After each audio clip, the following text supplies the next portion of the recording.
Welcome to Audio Fly with Nancy Gupta. इस lecture में हम पढ़ेंगे हमारे नाजी के वर्ड व्यू का टॉपिक का थोड़ा सा आगे का एक हिस्सा, that is racial state. Last lecture में हम बात कर रहे थे नाजी के वर्ड व्यू की और आपको मिला था एक छोटा सा इंट्रोडक्शन अबाउट कि नाजी अपनी सिटीजन्स को किस नजरिए से देख रहे थे। ठीक है, संसार को देखने का उनका क्या नजरिया था, कैसा वो एक वर्ड एक संसार बनाना चाहते थे।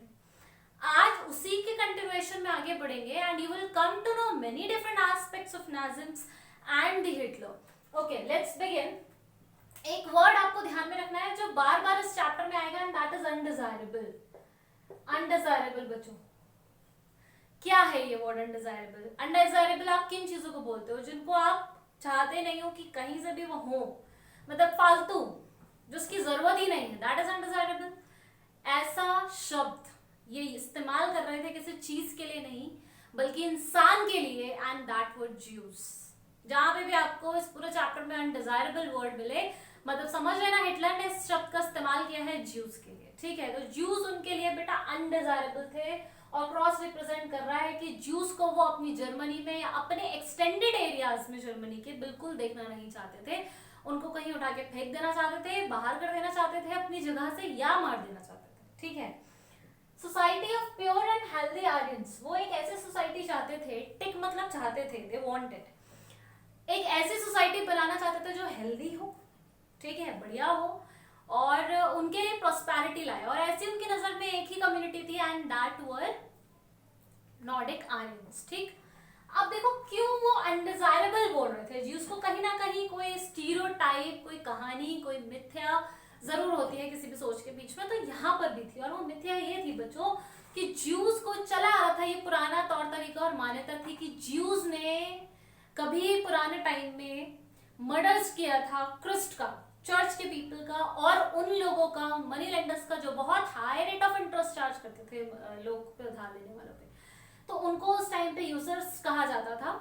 तो ये दो लोग, ये एनसीईआरटी में यही वर्ड है, मैंने इसका आंसर यहाँ लिखा है, दैट इज मनी लेंडर्स। आप चाहे तो सीधे सीधे इसको मनी लेंडर्स से लिख सकते हैं। ठीक है, सॉरी। तो ज्यूज जो थे they were stereotypes just killers of Christ and the money lenders.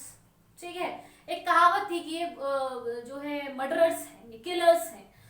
इस बातों को लेके जो नाजी था वो बिल्कुल नहीं चाहता था कि ऐसे मर्डरर्स और किलर्स उसके कंट्री में रहें। ठीक है, तो इसके लिए साथ में सिर्फ ज्यूज ही ऐसे लोग नहीं थे जिनको नाजी बिल्कुल नहीं चाहता था।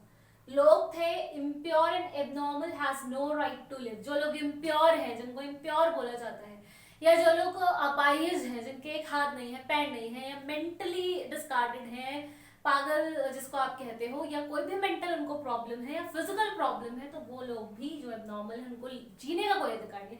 नाजी के हिसाब से ऐसे लोगों को मर जाना चाहिए क्योंकि वो अनडिजायरेबल है। ठीक है, ये भी अनडिजायरेबल की डेफिनेशन में ही आएंगे। अब ये मैं आपको इसलिए बता रही हूँ, अनडिजायरेबल कभी कभी 1 मार्क में पूछा जाता है बच्चों। What do you mean by undesirable in the Nazi cult और हिटलर्स चैप्टर? ठीक है, हिटलर्स राइम। तो भाई अनडिजायरेबल इम्प्योर, एबनॉर्मल, ठीक, सिटीजन्स प्लस ज्यूज। अब जिप्सीज, ये भी एक टाइप के पीपल थे। ब्लैक पीपल जो दिखने में ब्लैक थे, पोल्स, इन सबको इंफीरियर माना जाता था, बिलो, नीचे।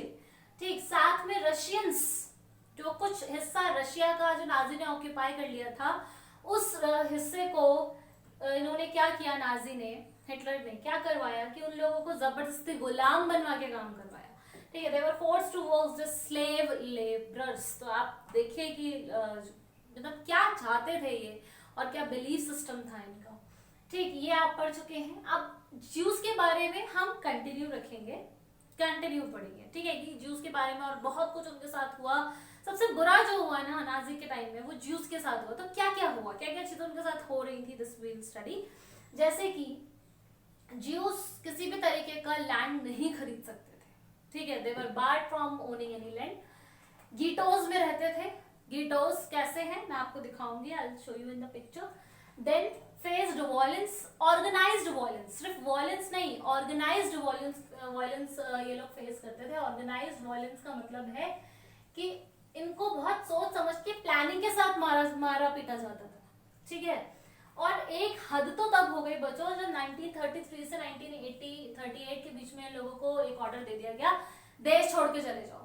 सबसे पहले कहा छोड़ दो, ये जगह छोड़ दो। जब वो लोग नहीं माने, अपना घर है कैसे छोड़ देंगे जीव्स, काम कैसे छोड़ देंगे, तो 39 से 45 तक ये ऑर्डर चलता रहा कि ऐसे लोगों को पोलैंड की गैस चैम्बर में बंद करके मार दिया जाए। एक ऐसा चैम्बर था पोलैंड में, उसमें गैस भर दी जाती थी, ठीक है, पॉइजनस, और उसमें उन लोगों को भर दिया जाता था, वो धीरे धीरे अपने आप उस गैस से मर जाते थे। So this was a story, this was a sad story of racial state. मतलब अगर आपसे कहा जाए, क्वेश्चन आए 5 नंबर में कि रेशियल स्टेट या रेशियल पॉलिसी डिस्क्राइब करिए नाजी की, तो ये रेशियल पॉलिसी, ऐसे हम रेशियस में बोलते हैं जब हम किसी की कम्युनिटी, कलर, हाइट, आंखों के कलर, इन चीजों को लेके अगर हम किसी के साथ भेदभाव कर रहे हैं तो ये रेशिज्म है। और इस तरीके की रेशियल पॉलिसी चलाई थी नाजिम ने और एक स्टेट क्रिएट कर दिया था which was racial state, which was only field of healthy, blue-eyed, Nordic German Aryans and undesirable people like Jews, like Gypsies, like Poles, like Black, like Russians. They were all either forced to do slave labors or they were asked to leave the country or they were filled in the gas chambers and were considered as undesirable. So I hope आपको ये समझ में आया होगा। नहीं आया है, कोई प्रॉब्लम है तो पूछे, क्योंकि ये बहुत इंपॉर्टेंट है, बहुत ज्यादा इंपॉर्टेंट है। आई शुड से बच्चों ये 5 नंबर में आता ही आता है, ठीक है, तो उसको नहीं छोड़ना है इसको। So stay tuned for the next continuation, stay healthy.